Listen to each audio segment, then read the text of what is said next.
Como podéis ver, en esta edición no hemos elegido poner título a las ponencias, pero yo creo que este es uno de esos paneles en los que la relación entre los temas y los planteamientos va a ser evidente y puede haber una discusión muy interesante como resultado. Entonces, es un honor presentar a la primera ponente de este congreso, después de la plenaria, Angélica Galán Perea, que es graduada en Historia por la Universidad Autónoma de Madrid. Tiene un máster en Antropología Social por la UAM y es psicoanalista de orientación lacaniana por el NUCEP. Es doctoranda también en Humanidades de la Universidad Rey Juan Carlos de Madrid y hoy nos presentará su ponencia titulada Territorio, Frontera y Estimidad en los cuerpos animales. Tienes la palabra. Vale, pues en primer lugar muchas gracias por invitarme a decir esta charla aquí y felicidades por el congreso, que creo que son muy necesarios este tipo de congresos y hay pocos. O sea que ya sin más voy a empezar a hacer la ponencia para no perder mucho tiempo, ¿no? Y bueno, como veis, mi ponencia se llama Territorio, Frontera y Estimidad en los cuerpos animales.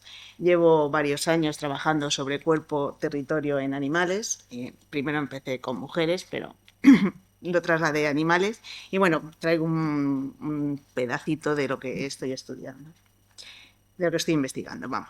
Primero, como el concepto de territorio, ¿vale? Que según Surrayes y García es un término clave en el lenguaje étnico-político. En español, pues se pueden encontrar dos acepciones de la noción de territorio. Por una parte, en un sentido jurídico-político, y el territorio aquí se establecería como el espacio geográfico que defiende y delimita la soberanía de un poder político. Y en estos tiempos modernos, pues diríamos que esta jurisdicción territorial va a venir representada por el territorio nacional delimitado, lo que serían las fronteras, ¿no?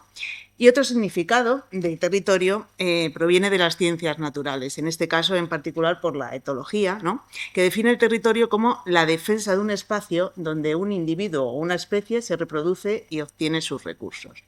En este caso, esta territorialidad va a venir definida por una multitud de señales, ¿no? Las marcas de ocupación, las reacciones que tienen los habitantes del territorio frente a los intrusos, llevadas a cabo, en este caso, por combates reales o combates ritualizados, y no tienen fronteras demarcadas y se conciben como redes entretejidas donde a veces se comparte, pero otras veces también se va a competir, ¿no?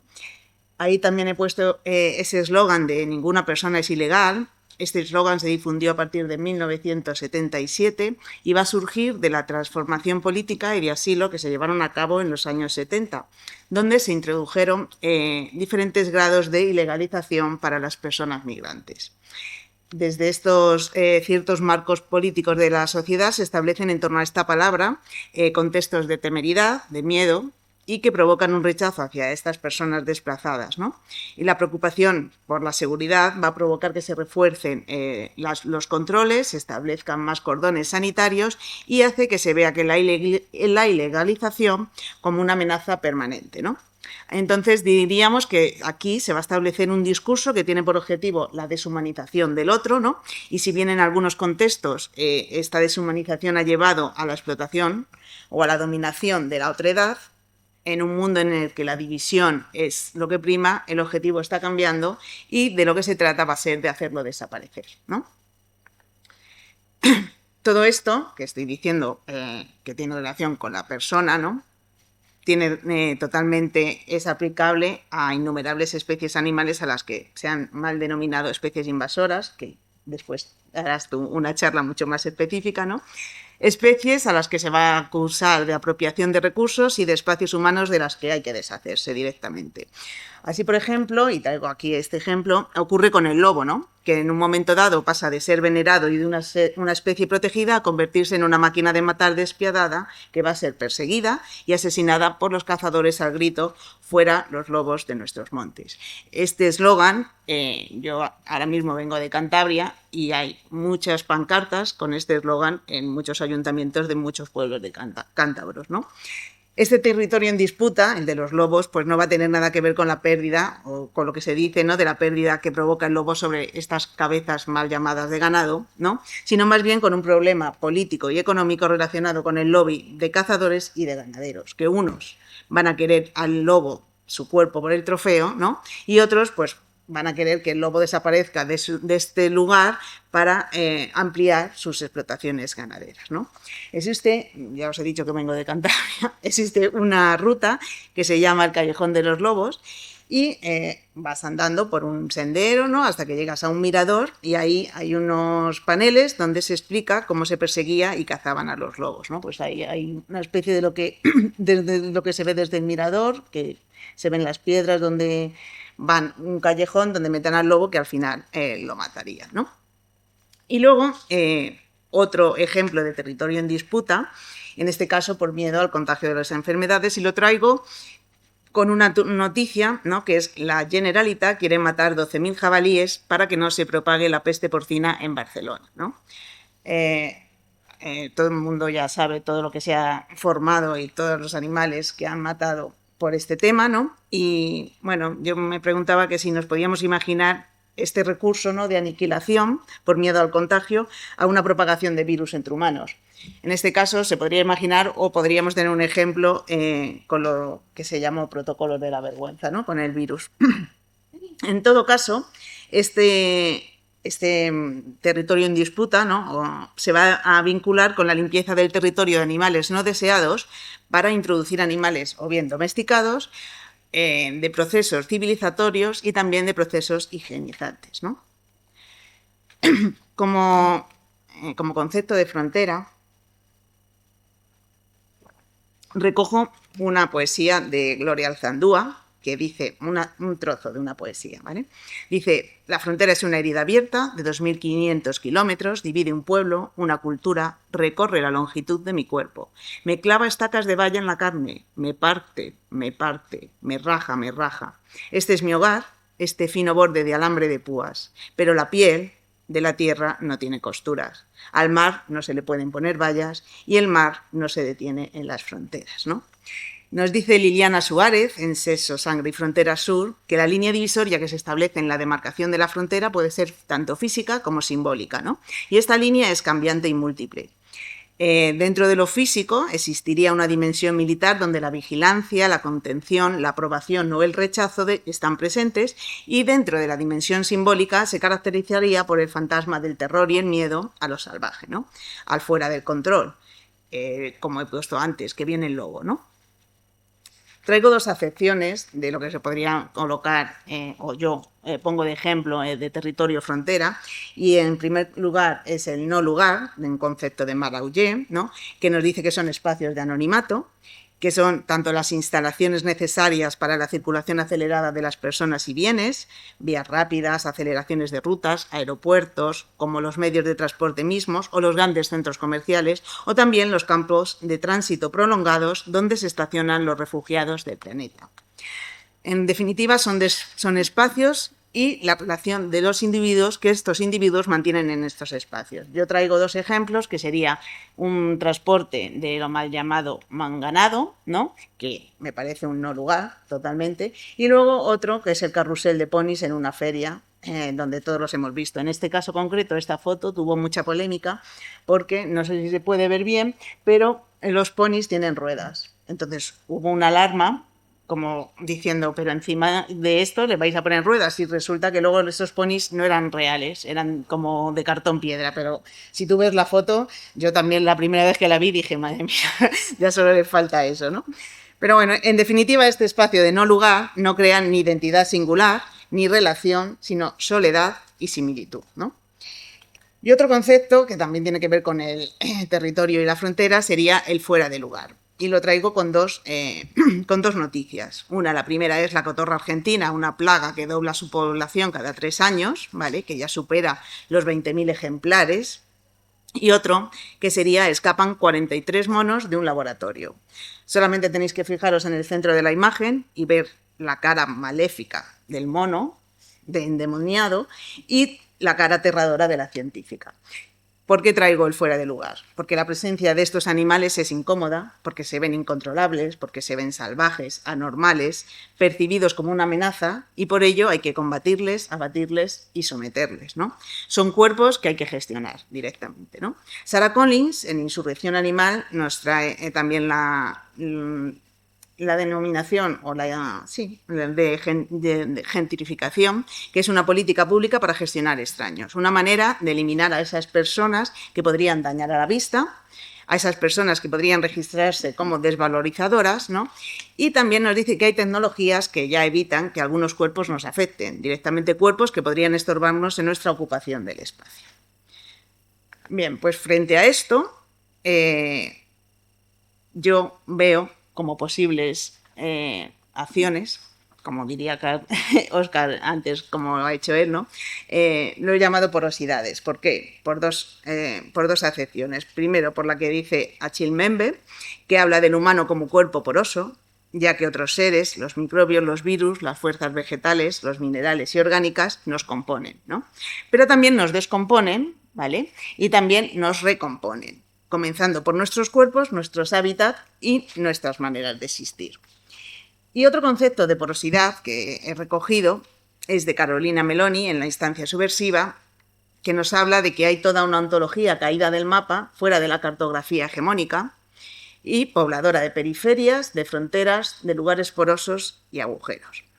Bien, pues os digo 4 conceptos para enfrentarnos o meternos en estas porosidades de cuerpos territorios. Una es la de la presencia, de Viviane Desprez, que en Habitar como un pájaro nos dice y nos cuenta modos de hacer y de pensar los territorios y nos habla de la relación de presencia en un territorio.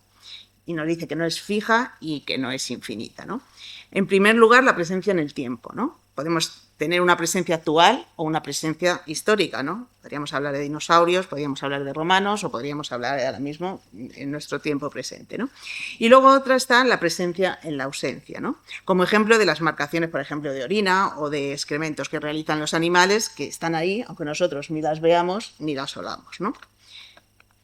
Otra partición o otra cavidad porosa a la que podemos meternos es la de la razón frente a la locura, que hace Foucault. Y nos dice François Doucet que de la misma forma que Lévi-Strauss permitía pensar a las sociedades primitivas como diferentes y al pensarlas las reincorpora al campo de la razón, Foucault sigue los pasos de una aventura similar en la que la locura vuelve sobre la razón para interpelarla y poner en evidencia sus líneas de fuerza y debilidad, romper esa frontera, ¿no?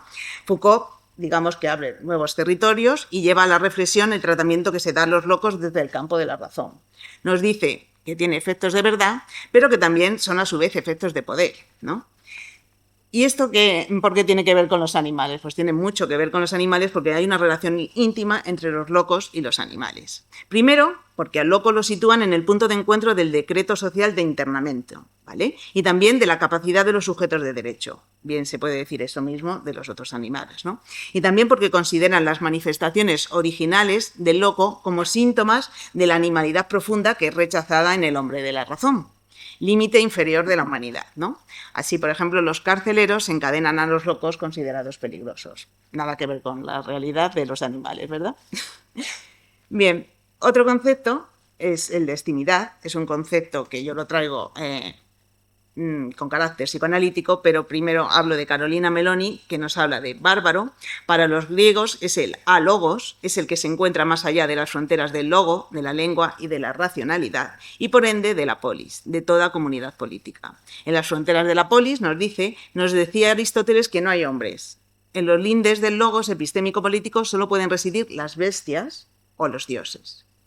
¿Por qué recojo este concepto de estimo? Para romper la barrera bárbaro-civilizado, animal-humano, ¿no? Romper con el especismo del que nos ha hablado antes Óscar, ¿no? Y Miller nos dice, para explicar lo que es lo éstimo, dice, lo éstimo es lo que está más próximo, lo más interior, sin dejar de ser exterior. Lo éstimo sería una fuera en el interior. Y este galimatías, digamos, lo traigo porque no vamos a poder negar nunca ni desechar que nuestra estimidad, ¿vale?, va a coincidir con nuestra animalidad constituyente. Lo que nos constituye al humano es la animalidad. Hasta que no aceptemos nuestra animalidad, no va a ser posible que nuestro comportamiento sea diferente hacia las otras especies animales. Traigo también otro concepto también tratado de manera psicoanalítica, que es el del litoral, y esto tiene que ver también mucho con lo que ha dicho Óscar con la exposición del lenguaje, ¿vale? Que nos dice Lacan que el litoral es lo que establece un dominio que se convierte, si quieren, en la frontera para otro, pero justamente porque no tienen absolutamente nada en común, ni siquiera una relación recíproca. Entre el saber y el goce, dos conceptos psicoanalíticos que no voy a explicar, pero que ahora voy a decir un poco para orientar por qué traigo lo del litoral, la letra constituiría el litoral. Bien, cogemos el saber como lenguaje colonizador y opresor, como esas cadenas significantes que dan nombre a estos territorios de los que estoy hablando, a estos no lugares de los que he traído aquí y a estos fueras de lugar y a los individuos otros, ¿vale? Y por otro lado estaría el goce. El goce es algo que siempre se está repitiendo en uno, ¿no? En nosotros. Y este goce, en este caso, sería el encuentro entre el saber colonial, entendido como un lenguaje, y los cuerpos de los individuos oprimidos al dejar sobre ellos la marca de la letra, ¿vale? Aquí se produce, por ejemplo, diríamos en psicoanálisis la histeria, el trauma, pero también la rebeldía como una singularidad que no deja de iterar en el lenguaje opresor y el cuerpo oprimido en un marco o territorio entendido como un concepto construido por el lenguaje. Y esto es lo que realmente tenemos que tener en cuenta. Para finalizar, el último concepto ya es el de Sweeney-Ronley, también es otra psicoanalística, en Esferas de la Insurrección, que nos habla de resonancia y nos dice que se trata de tejer múltiples redes de conexiones entre subjetividades y grupos que viven situaciones distintas, con experiencias y lenguajes singulares y cuyo elemento de unión son los embriones de mundo que habitan sus cuerpos, imponiéndoles la urgencia de que sean creadas formas en las que tales mundos puedan materializarse, completando así su proceso de germinación. Y lo traigo, la resonancia, como esa marca fónica, esa letra que decíamos antes del litoral, ese significante convertido en letra sobre el cuerpo, que es lo que nos constituye, ¿vale? ¿Y por qué traigo esto? Porque ya que para cada uno esa marca, esa letra, es una forma de ver o estar en el mundo. Para mi forma de ver, deberíamos hacer una desidentificación del significante animal de manera negativa, en el que todos nos están metiendo como un animal puede ser, como he dicho antes, peligroso, y que no está lejos de nosotros ya no somos animales, ¿no? Pero si lo reconstruimos y tenemos esa resonancia de manera positiva, pues va a ser la única forma de construir nuevos significantes que nos permitan habitar los territorios de otra forma.